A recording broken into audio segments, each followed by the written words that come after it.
fighter on the planet who's a world champion at 49, and you're fighting the toughest competition. You could have fought anyone. You're taking on a guy that so many people are fearing.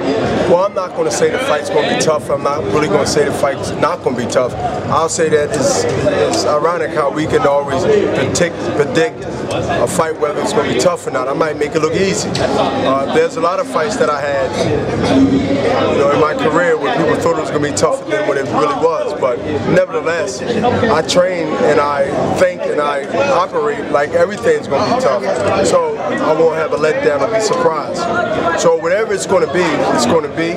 I'll be prepared mentally, physically, and spiritually to make history and to again define the number or the age skepticism about when you can be the best in what day, what time, what year, what weight. So I'm prepared. Bernard, you've always been calculating in everything you do, whether it's the business side, whether it's inside the ring.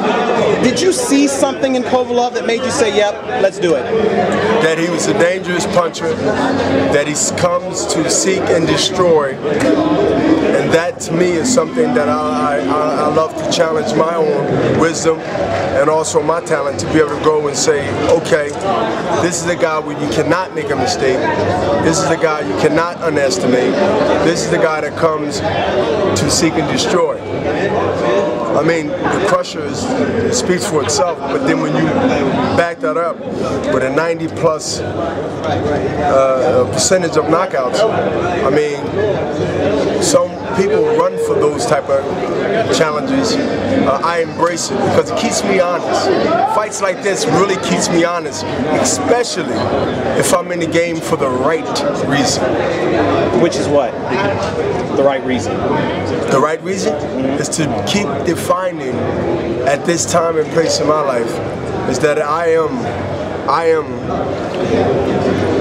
different.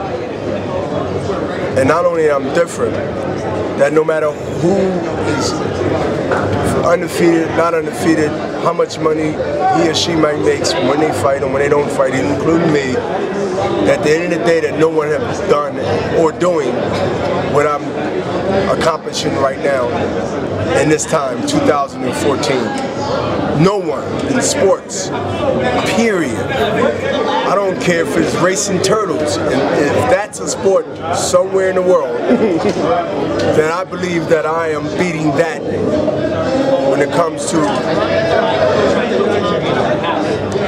mentioning what I'm doing and comparing them with others are doing. That's not nothing to sneeze at, but it just say this in a different league, different class, different conversation.